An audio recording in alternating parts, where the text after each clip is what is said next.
dudes and dudettes, how are you guys? This is Chazzy and welcome back to What's the Damage, the good old WTD question mark here on my channel. You know, the longest running series on this YouTube channel ever. My very first video going on 7 years ago now was What's the Damage, and I had no idea that it would become such a big thing on here, you know, a way for me to release all of my anger-induced rants and controversial opinions and very stuffy nose. I was kind of okay until I sneezed a few minutes before recording. Now it feels like I've been sneezing all day. My nose really itches, it burns. I'm probably gonna sneeze again throughout the video, but I'm gonna try really hard to hold it in. You can't hold in a sneeze though, so it might come out haphazardly, like right now.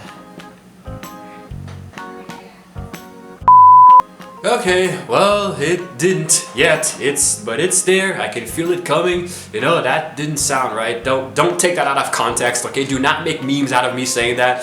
And it's probably too late. But anyway, so today I'm going to be talking about something that's actually very you know, loosely inspired on my last video on WTD, you know, talking about the rise of internet trolls, you know, and I think that it's actually going to be a really good, let's say, sequel of sorts, you know, because here on WTD question mark, I cover many things that, you know, many things that make me angry and usually have no explanation, you know, and are very controversial in nature, and that's what catfishing is, you know. I'm pretty sure you guys know what catfishing is, unless, of course, you've been living under a rock for the past several decades or so. Catfishing is essentially when somebody makes a fake profile of somebody else on a social media network, you know, with usually with malicious intent, you know, whether it's just as a joke or to provoke them, or, you know, upwards of actually using it to use blackmail or, you know, extortion, do different kinds of crimes. There are many different degrees and levels of catfishing.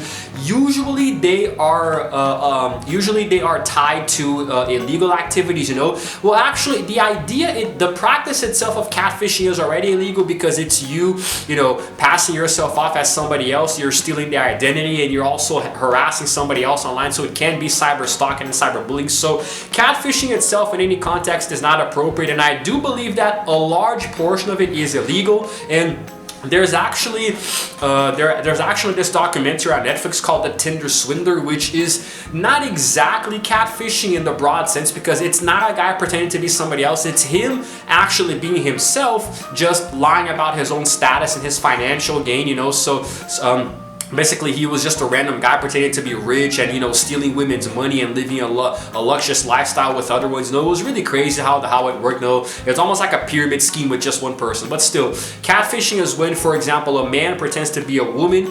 The other way around can happen, but it's much more rare. I think it's more common for a man to pose as an attractive woman, usually to get the attention of another man who is going to fall for that woman that he thinks is real.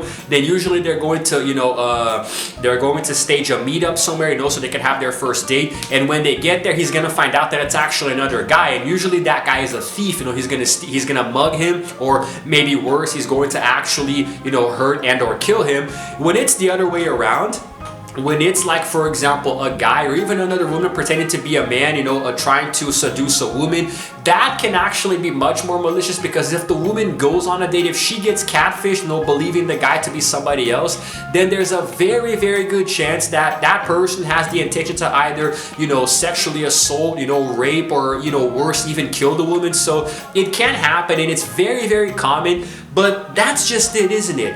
How is it still so common today?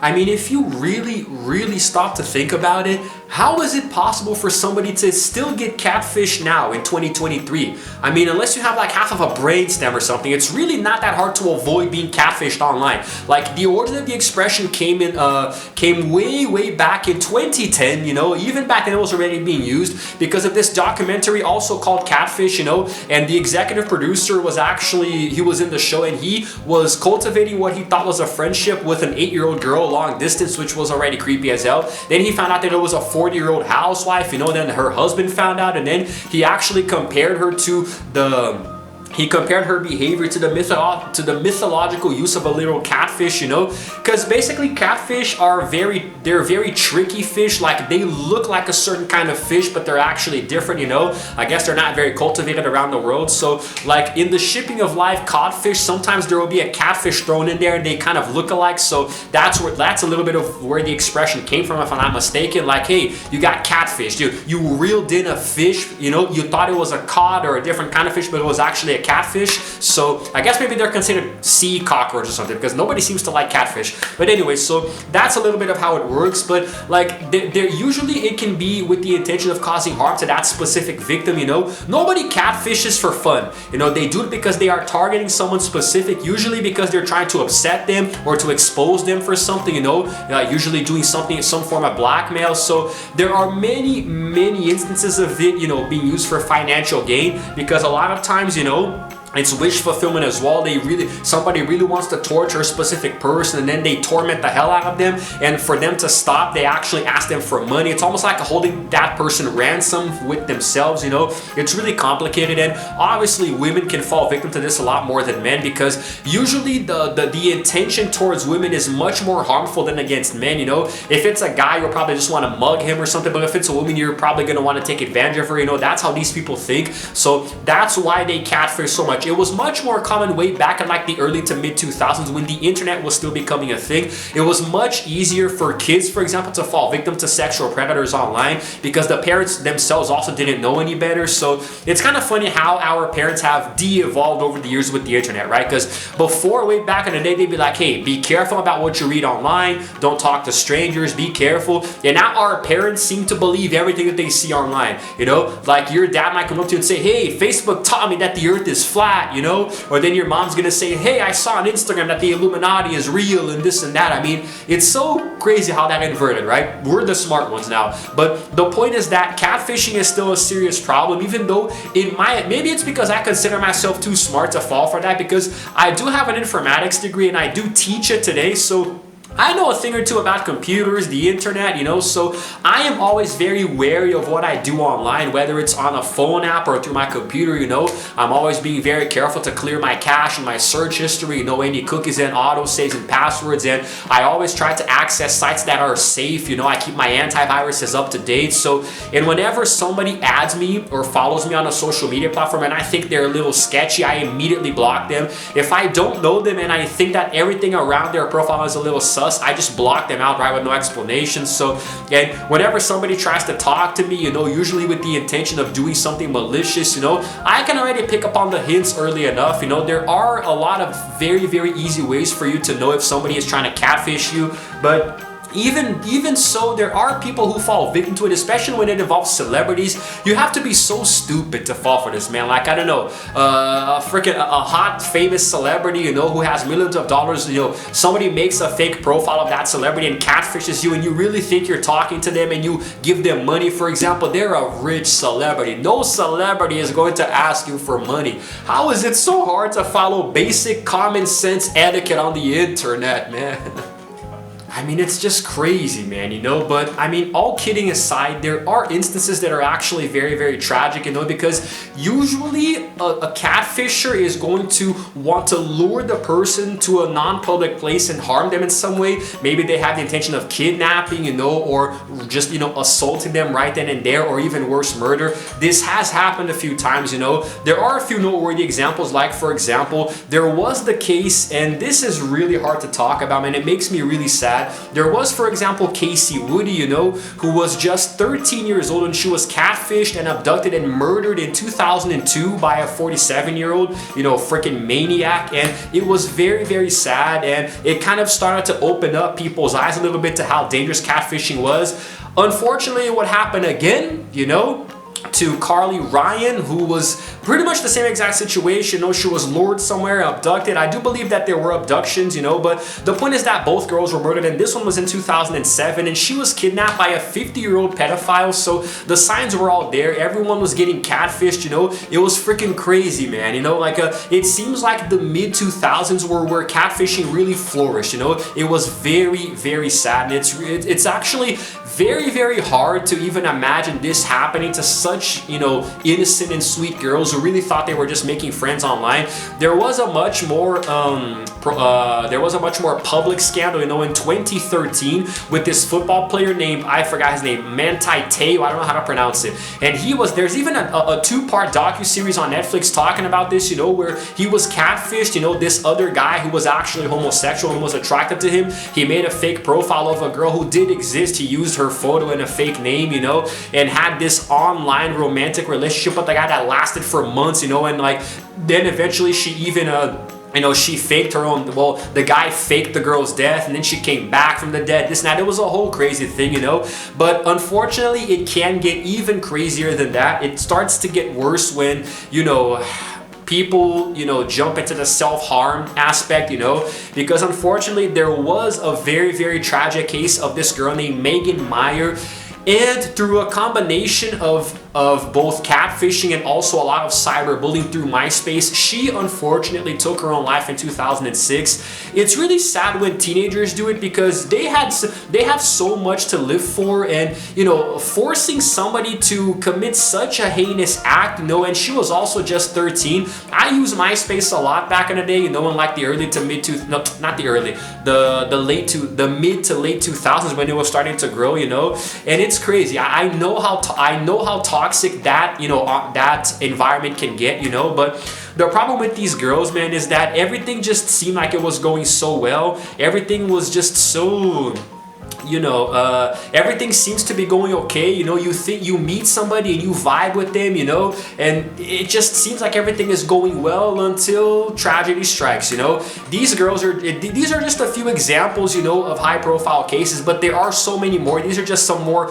really tragic and noteworthy ones that got a lot of media attention. If you guys want to look all of them up individually, you can, but it was really, really sad. In my opinion, it's just like, that's just, I don't know, man. I really don't know. The girl who bullied Megan, by the way, she faced justice, but she was let go because I don't think the court had enough to convict her. But still, it's very, very, very tragic. And I just don't know, man. I mean, there are ways for you to be smart about it today. There are ways for you to avoid catfishing today. But when it gets to this point here where you allow somebody to lure you somewhere, I don't know. Obviously, I'm not going to say that these girls had it coming, you know, but I'm just saying it could have been avoided if maybe somebody was a bit more careful with them. Maybe their parents or something, you know. It's just, so, it used to be so easy to trick someone online back then. Today, it's not if you're smart, but God, I just feel really sorry for these girls, man.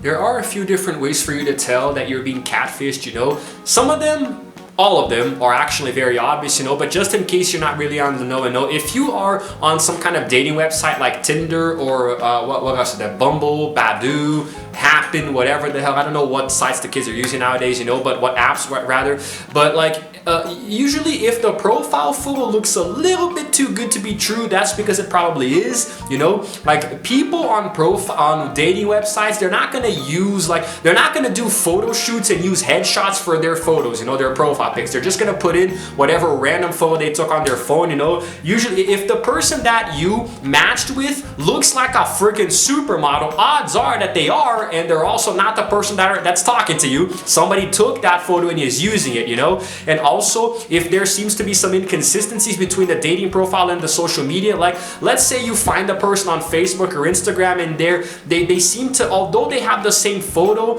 there's a different name on the dating app, you know, versus the social media, or the other way around. Maybe it's the same name but it's a different photo, you know, like those kinds of inconsistencies, you know, their age and their address, that kind of thing. You can also tell if they start to want to, you know, meet up with you very quickly, like you guys just exchange a few messages and all of a sudden they're saying that they love you, you know, after only a few days or a couple of weeks, and suddenly they're asking for favors and eventually money, you know. Good chance that you're being catfished, because nobody who meets up on a dating app in like a week is already asking for that kind of favors, you know. And also there is one that is like the biggest and brightest red flag here. If the person refuses to send you any more photos or talk on the phone, for example, if they don't want to send you audio messages or maybe even video chat with you, there's at least a 99% chance you're being catfished, because there is the possibility that the person is very insecure and they just don't want to, they think it's a little bit too early for that, you know, they don't want to vibe with you that way. It's a definite possibility, but come on.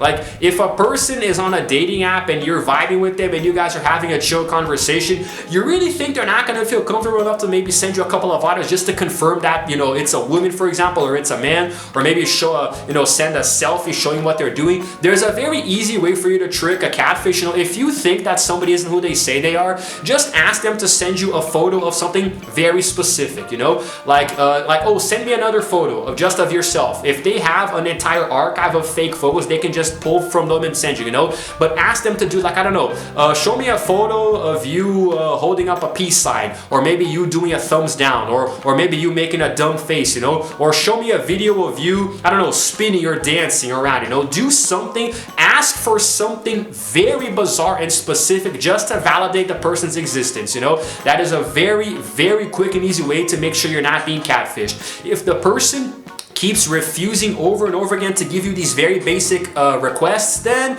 you might as well just discard them completely. But even so, there are people who fall through the cracks, you know. These hackers, you know, these malicious assailants are getting much more creative with their crimes, so it is getting harder and harder to, you know, filter out the catfishers, but it is still possible. Just be careful, especially if you're women. If you're young, if you're an early woman, like, I don't know, maybe you're like in your early 20s or so and you're starting to use dating websites and apps now, just be careful, because the very fact that you are a woman automatically makes you a much more desirable and easier target than men, you know. Men are stupid, you know, I admit that men are very dumb. We are just like cavemen compared to women today, but when it comes to the emotional spectrum, you know, I think women are a bit more, they're a little more susceptible to feelings quicker, if that makes sense. I'm trying to explain it a little bit. It's not going to come off as sexist. If it does, I already apologize, but okay, the wind is getting really ridiculous here. I can't record the next video with the window open, but anyway, you guys get the point. This video got a little bit longer than I was expecting it to, and I think I'm gonna wrap it up here, you know. Catfishers are still out there. Just be careful. Follow the tips that I give you and many more. Use common sense and critical thinking, and you, God willing, will never be a victim to any catfisher online. And that's it, guys. Stay safe out there, okay? Especially if you're on the dating scene. Just be careful. And as always, well, yeah, just be careful. Anyway, if you happen to like this video, please go ahead and give it a like, and also subscribe to my channel because I release videos every single day. And while you're at it, hit the notification bell too so I can know exactly what time I upload, and it's all good. This is Chazzy and the Wind signing out for now, and as always, I will see you guys in the next video. Roll the non-catfishing outro screen, I promise.